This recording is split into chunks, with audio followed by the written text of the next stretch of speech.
자, 오밤중의 뉴스 첫 번째 주제 여기까지고요. 이어서 두 번째 주제로 넘어갑니다. 국유화, 폐간, 어떤 대통령도 할 수 없는 일인데 감히 제가 어떻게 그런 말을 한다는 것입니까? 이치에 닿지 않는 말을 가지고 사람을 이렇게 몰아가서는 안 됩니다.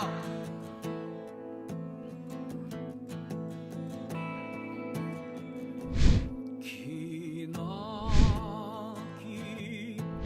밤이었거든. 압제의 밤이었거든. 사랑이 한 몸 썩어져 이 붉은 사랑에 사랑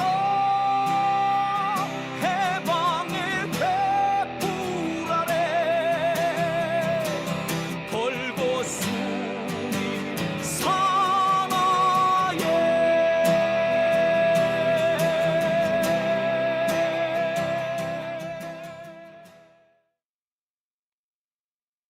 네, 오밤중의 뉴스 함께하고 계신 지금 시각이 11시 56분 지나고 있습니다. 케빈 드론님께서는 이낙연의 눈이 먼 욕심을 보니 지금 70대의 모습이 보입니다 라고까지 해주셨어요. 이제 뭐 꼭 70대라고 이제 연령대를 정하기는 좀 뭐합니다만 우리 사회의 적폐층, 그러니까 기득권층이 흔히 하는 그런 행동을 지금 하고 있다라고 보는 건 또 분명해 보이는 것 같습니다. 자, 오밤중의 뉴스 함께 하고 계십니다. 자, 또 어떤 분이 계셨는지 모르겠네요. 민구님, 당론을 거부했으니까 이원욱을 징계해야 된다라고도 하셨어요. 자, 그러면은요. 그 다음에 정선님께서 이런 말씀도 하셨어요. 대장동만 있는 줄 알았더니 박철민 건도 이낙연 관련이 있더라. 라는 말씀을 하셨어요. 그러니까, 지난 대선 기간 중에 그 박철민이라는 깡패가 조폭이 뭐 20억인가 얼마가 들었다는 뭐 이런 그 돈 상자를 막 보여주면서 뭐 이걸 이재명 대표한테 갖다 줬다는 식으로 이렇게 거짓말 쳤던 게 이번에 들통이 났고 그것이 법정에서 유죄 판결이 났지 않습니까? 그와 관련해 가지고 하신 말씀이 아닌가 하는 생각이 들어요. 사실 제가 알기로도 그렇습니다. 이재명 대표에 대해서 여러 가지 모함을 하던 여러 의혹들, 그 유혹의 90%는요 사실은 이낙연계에서 삐져나왔다. 이낙연계가 언론에 찔러주거나 지들이 친한 언론에 찔러주거나 그게 아니면 검사들한테 찔러줬다 라고 보는 게 거의 뭐 정확하지 않을까라는 생각을 해보게 되네요. 자, 오밤중의 뉴스 함께하고 계신 지금 시각 11시 58분입니다. 자, 그러면 제가 준비한 두 번째 주제 들어가겠습니다. 두 번째 주제는요. 검사 탄핵 대상 확 늘어난다입니다. 자, 검사 탄핵 대상 확 늘어난다. 자, 지난주에 민주당이 이 검사 탄핵안을 발의했습니다. 이동관 방통위원장에 대한 탄핵안과 함께 손준성, 이정섭 이 두 검사에 대한 탄핵안도 함께 발의를 했습니다. 국힘당이 갑자기 꼼수를 쓰는 바람에 거기에 대체해서 일단 철회를 했다가 다시 재발의를 하는 이런 절차를 거치려고 하고 있어요. 자, 그런데 향후 이 검사 탄핵 과정에서 탄핵 대상에 포함될 수 있는 검사들 숫자가 대폭 늘어날 것으로 보입니다. 지금 제가 보기에는요, 적게는 한두 명 정도 더 추가되거나 많게는 4명까지도 추가될 가능성이 있다라고 제가 말씀을 드릴 수 있을 것 같아요. 그래서 제가 검사 탄핵 대상 확 늘어난다라고 말씀을 드리는 겁니다. 여기에 지금 우리가 탄핵해야 된다라고 하면서도 아직까지 탄핵 대상에 포함시키지 못하고 있는 사람, 이른바 99만 원 세트에 연루돼 있던 뭐 나이업이라든지 뭐 이런 검사들 있지 않습니까? 그다음에 여러분들도 잘 아시겠습니다만 고발 사주 사건에 뭐 포함되어 있는 임모 검사라든지 성모 검사라든지 이런 사람들까지 포함하면은 예, 그 숫자는 앞으로 대거 늘어날 겁니다. 자, 오늘 제가 그 얘기를 좀 해드리려고 해요. 일단 검사 4명이 탄핵 대상에 포함됐습니다만 이 중에 일단 2명만 됐죠. 원래는 이정섭, 손준성, 이희동, 이몽석까지 다 대상이 포함됐었는데 일단 이정섭과 손준성만 탄핵을 하는 걸로 결론이 났었답니다. 나머지는 추가 더 논의를 해야 한다고 그래요. 제가 볼 때는 이번에 몰아서 다 한꺼번에 끝내겠다는 것이 아니고 계속해서 이것을 살라미 전술처럼 계속 이번에 2명, 다음에 또 2명, 다음에 또 2명 이런 식으로 하려고 하지 않느냐라는 생각이 들어요. 사실 검사 탄핵이라는 문제는 계속 언제든지 써먹을 수 있는 것이기 때문에 제가 볼 때는 계속해서 이게 진행이 될 가능성이 높다고 봅니다. 자, 4명에 대해서 일단 간단히 설명을 드릴게요. 최초 탄핵 대상이 된, 그리고 지금 탄핵 대상으로 사실 확정되어 있는 손준성 고발 사주 사건의 핵심 멤버죠. 이른바 고발 사주 사건의 문건, 이 조성은 씨가 김웅 의원을 통해서 받았다는 고발 사주 사건의 고발장, 손준성 보냄, 바로 그 고발장의 인물이 바로 이 사람입니다. 지금 현재 피고인 상태로 재판을 받고 있지만 재판받고 있는 상태에서 지금 검사장이 됐어요. 보통 공수처가 보통 그 검사가 기소가 되면은 물러나는 게 정상입니다. 물러나지 않더라도 현직을 갖지는 못해요. 그래서 법무연수원에 처박혀 있는 경우가 대부분이죠. 그런데 이 사람은 공수처에 의해서, 공수처가 첫 번째로 기소한 사람이 손준성인데 이 손준성은 그 피고인 상태에서 현재 진급까지 했고 검사장이 됐습니다. 윤석열 라인이기 때문에 그런 거죠. 윤석열이 그런 겁니다. 내 사람이면 내 쫄따구는 절대로 보호해 줄 거야. 내 쫄따구를 내쫓는 일은 없어. 라고 하는 것을 보여주는 겁니다. 즉, 앞뒤 가릴 거 없이 윤석열한테 충성만 다 바치면 내가 그 대가를 보여줄게. 뭐 이런 식인 거죠. 그러니까 나쁜 짓을 하더라도 상관없어. 내 말 거역하지만 않으면은 니들은 내가 출세하는 거 내가 확실하게 내가 보장해 줄게. 뭐 이런 거죠. 그래서 그랬을까요? 손준성은 국정감사장에서 원래 큰 소리를 엉뚱 칩니다. 지금 부산고검 차장검사인가 일로 가 있죠. 예. 거기 가가지고 국정감사를 받았는데 거기서도 큰 소리 떵떵 쳤더라고. 예. 자, 이 손준성 다음으로 탄핵 대상이 된 사람은 이정섭이죠. 이른바 처갓집 집사검사입니다. 예. 이 사람 같은 경우에는 자기 처갓집을 위해서 범죄 전력이라든지 또는 전과라든지 또는 수배자 여부를 조회해 주기도 하고 마약 사건에 연루가 돼서 대마를 피웠다라는 것이 걸려가지고 검찰 조사를 받아야 되는데 그 수사를 안 받을 수 있도록 빼준 거죠. 심지어 염색 다 하고 머리털 다 밀고 하여튼 그렇게 해가지고 마약을 했다라는 명백한 증거가 있는데도 석 달, 넉 달 뒤에 검사를 받도록 해준 거죠. 사실상 길게 말할 필요 없어. 처남이 마약으로 걸린 처남을 빼내준 거지. 빼내준 거. 이러고도 이 사람이 검사직을 계속 유지할 수가 있겠습니까? 또 본인도 자신한테 수사를 받았던 한화그룹의 이 부회장이라는 사람으로부터 접대를 받았다라는 그런 의혹까지도 있지 않습니까? 이 사람, 제가 볼 때 과거에는 검사들이 이런 의혹이 걸리면은요, 일단 다 사표를 냈어요. 그러면서 내가 억울하지만 사표를 내고 내 무죄를 입증하고 돌아오겠다. 이런 식으로 얘기를 했었거든요. 그러면서 내가 검찰 조직을 보호하기 위해서 내가 일단 여기서 사표 내지만 나 돌아오겠다. 이런 식으로 큰 소리를 떵떵 쳤었어요. 근데 이제는 뭐다? 그런 것도 안 해. 그러니까 검찰이 이 자기 자신을 보호하기 위한 최소한의 수단이 그거에서 검찰 조직이 그래도 우리는 깨끗한 조직이에요라고 큰 소리를 쳤던 이유가 의혹이 걸리면 다 사표 내고 나갔어요. 옛날에 스폰서 검사 걸렸던 사람들도 다 사표 내고 나갔잖아.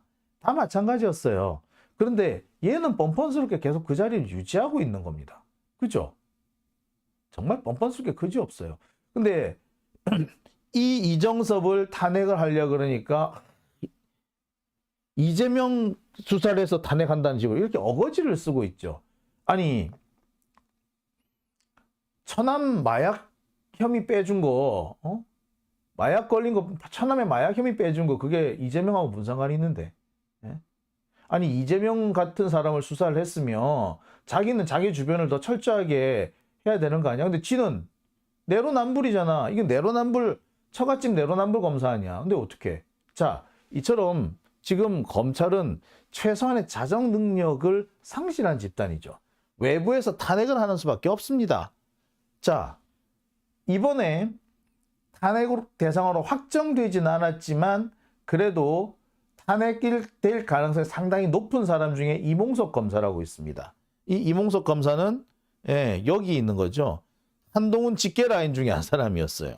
여기 보면은 나이엽인가 이런 사람도 있고 여기도 엄미준도 있고 정희도 다 있네. 자, 이몽석 검사 이 사람도 이번은 탄핵 대상이 되고 있죠. 자, 조금 있다가 엄희준도 탄핵을 해야 된다는 얘기도 있고 나이엽도 탄핵해야 된다. 뭐 이렇게 여러 가지 대상이 되고 있어요. 얘들 다 탄핵 대상 될 겁니다. 자, 그리고요 이희동 검사 지금 현재 대검 공공수사기획관으로 있는 사람인데 이 사람은 고발사주 사건과 관련해 가지고 허위 공문서를 작성한 혐의로 지금 탄핵 대상에 올라와 있어요. 자, 여기까지가 지금까지 우리가 알고 있는 탄핵 대상자들인데 여기에 한 3명 정도가 추가될 것 같습니다. 예. 아까 말씀드렸던 뭐 이몽석도 마찬가지고, 이몽석이라는 엄희준이나 나이엽도 마찬가지고요. 또 한 사람이 이정화 검사입니다. 지금 현재 문제가 되고 있는 사람이 바로 이정화 검사인데요. 민주당에서 바로 이 이정화 검사를 지금 현재 탄핵 대상에 올려놓고 있습니다.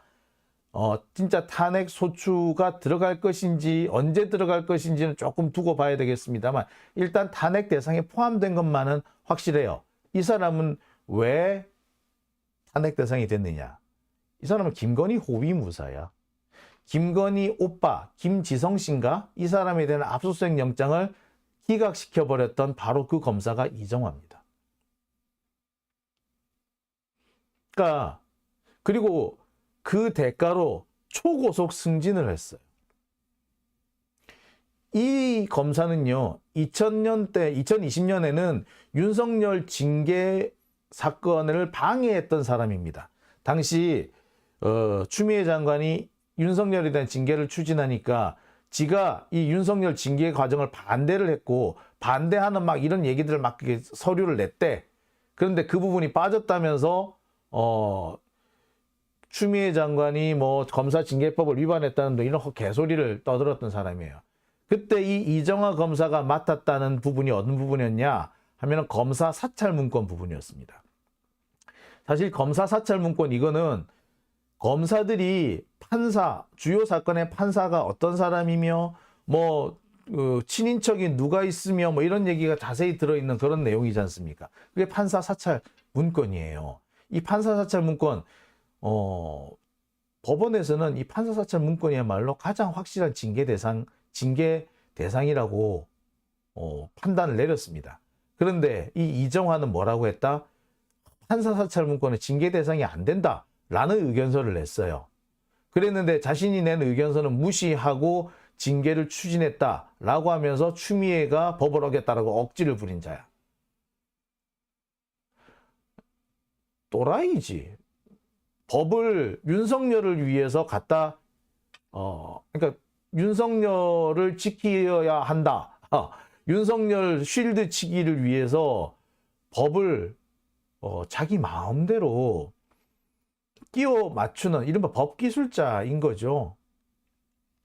자, 이 대가로 이 이정화 검사는요, 평검사였는데, 2020년에 평검사였는데, 순식간에 부부장 검사가 되고, 그 다음에 곧바로 부장 검사가 됐습니다. 평검사에서 부부장 검사가 되는 거는, 글쎄, 뭐 모르겠어요. 근데 이 사람은 2002년에 이화여대를 졸업했더라고. 아직까지, 글쎄, 여하튼 간에, 평검사였는데 갑자기 부부장 검사가 됐고, 부부장 검사 되자마자 갑자기 또 부장 검사가 됐습니다. 거의 1년에 한 번씩 진급한 거예요. 그리고 여주지청인가 하여튼 이렇게 지청에 있던 검사가 갑자기 수원지검 검사로 또 뛰어 올라옵니다. 초고속 승진이었어요. 자, 보세요. 여기 보세요. 2020년에 대전지검 검사였습니다. 그냥 평검사였어요. 근데 2021년에 중앙지검 부부장 검사가 됐어요. 그리고 바로 그 2022년에 여주지청 부장검사가 됩니다. 그리고 올해 수원지검 형사 5부 부장검사가 됩니다. 서열이 확 높아져요. 여주지청 형사부 부장검사였을 때하고 수원지검 형사 5부 부장검사하고는요, 이거는 서열 자체가 엄청나게 차이가 있습니다. 지청 단위의 부장검사하고요, 이렇게 지검 단위, 특히 고등검찰청이 설치된 곳의 부장검사는 이거는 급수 자체가 틀립니다. 자, 이게 거의 매년 진급을 했네. 평검사에서. 그죠? 이 그냥 생겼다고 볼 수 있나요? 이 이정화 검사가 여주지청 부장검사를 할 때 바로 김건희 오빠에 대한 압수수색 영장을 기각했던 바로 그때인 거죠. 그리고 그 대가로 뭐가 됐다? 예, 수원지검 부장검사가 된 거죠.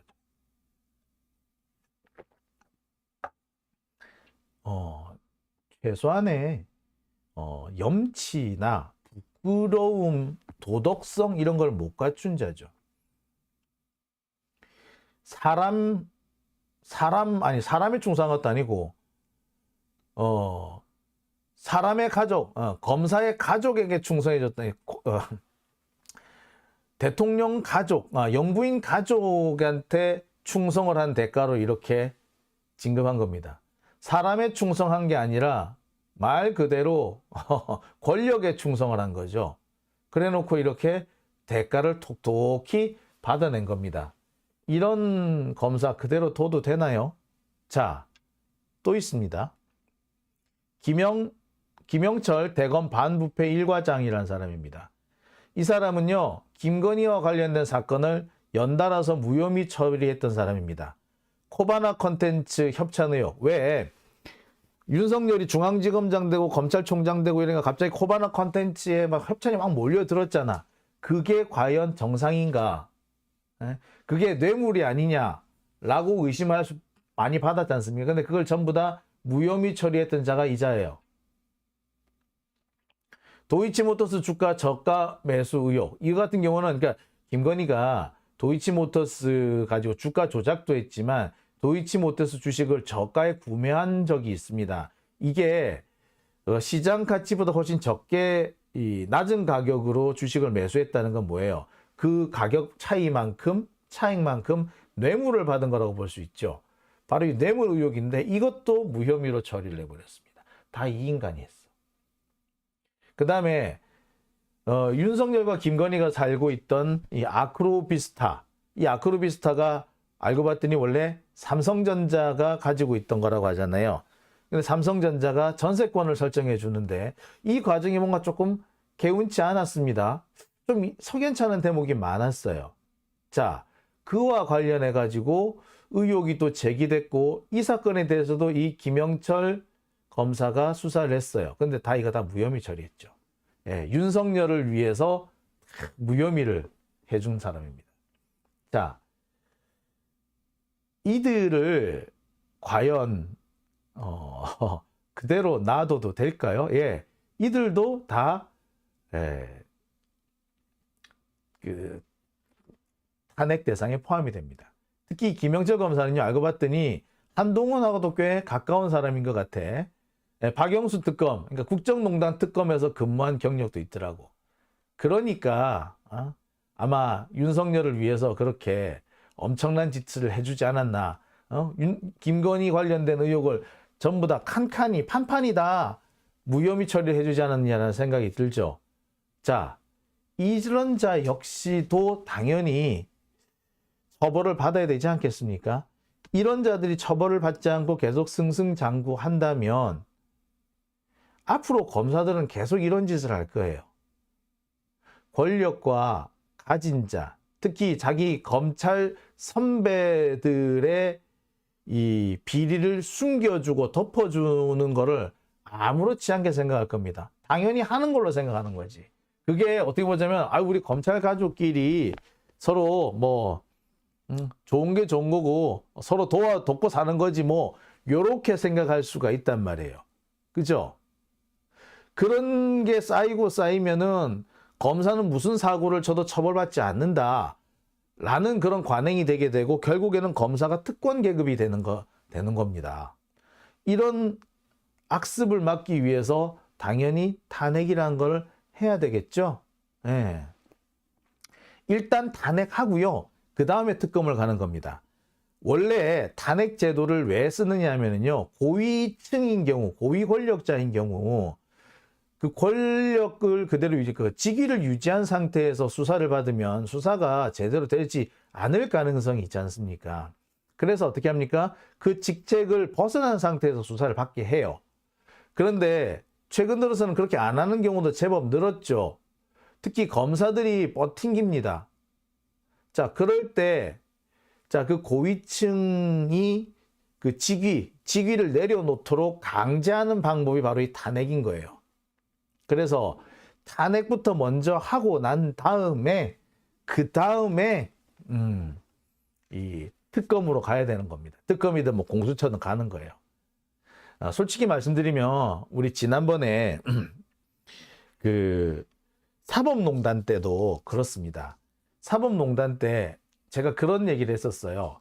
관련된 판사들을 탄핵을 시켜가지고 일단 판사직에서 물러나게 한 다음에 그 다음에 수사를 받게 해야 되고 그 다음에 기소를 해야 된다라고 얘기를 했습니다. 탄핵부터 먼저 해야 된다고 했는데 이 몇몇 의원들이 탄핵을 하는 거는 뭐 결국에는 면죄부를 주는 거다라는 식으로 이렇게 막 하는 바람에 결국엔 탄핵 안 하고 그냥 현직 있는 상태에서 그냥 기소하고 재판받게 했어요. 그 결과가 어떻게 됐습니까? 줄줄이 무죄로 나와버렸거든요. 만약에 그때 탄핵부터 해놓고 했다면 상황이 많이 달라졌을 거예요. 그 점에 상당히 좀 안타깝습니다. 여튼 지금도 보면은 탄핵이 아니라 특검 가야지 라고 하시는 분들 계신데 특검 가는 건 맞아요. 하지만 특검을 갔을 때 제대로 수사가 진행되고 하려면 이들이 현직 검사 신분은 벗어난 상태여야 합니다.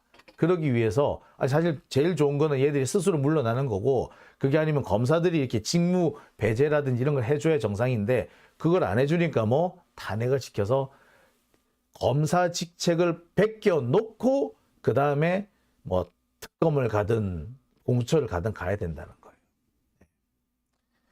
지금도 보면 이렇게 자꾸 특검 가야지 웬 탄핵이야 라고 하신 분 계신데 잘못 생각하신 겁니다. 공수처가 뭐 제대로 못하지 않느냐라고 뭐 문제 제기를 하신 분도 계신데 그러니까 현직의 공수처가 지금 제대로 잘 못하는데 현직 검사가 수사받으러 가는 게 수사에 용이하겠습니까? 아니면은 탄핵 당한 검사가 수사로 받으러 가는 게 용이하겠습니까? 그 차원이 틀린 거거든요. 그죠? 예. 잼파랑이님 탄핵 플러스 특검이라고 하셨습니다. 예, 맞습니다. KHD님 탄핵을 해야 다른 검사들도 자극을 받을 것 같아요. 맞습니다. 그래야지 얘네들이 더 이상 이 나쁜 짓을 못하는 거죠. 나 잘못하면 탄핵당할지도 몰라. 검찰이 나를 보호해 주더라도 국회가 나를 보호해 주진 않잖아. 그래서 나는 자칫 잘못했다가는 검찰에서는 보호를 받더라도 국회에서 탄핵당하면 진짜 나가리예요.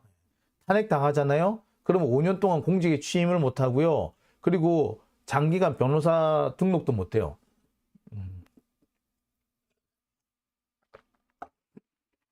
그러니까 이게 얼마나 큰 게 되겠습니까? 얼마나 그게 실질적인 어떤 위협이 되겠습니까? 그죠? 예. 이제 이 탄핵이라는 걸 빨리빨리 우리가 진행을 해야 한다라고 보시면 되겠습니다. 자, 베리님께서 지금 청원, 민주당의 국민응답센터 청원을 지금 운동을 지금 올려주고 계세요. 국정감사 중에 있었던 검찰의 행태는 헌법 위반이라고 생각합니다. 탄핵을 원합니다. 라고 하시면서 이렇게 검찰이 그 지난 국정감사 과정에서 보였던 게 깐족거림, 한동훈이 깐족거리니까 에브리바디 다 깐족거리여도 되는 줄 아는 모양인데 그 행태를 지적하는 그런 청원을 올려주고 계시네요. 감사합니다. 자, 오밤중의 뉴스 함께하고 계신 지금 시각 12시 21분 지나고 있습니다. 제가 준비한 두 번째 주제 여기까지고요. 이어서 세 번째 주제로 넘어갑니다.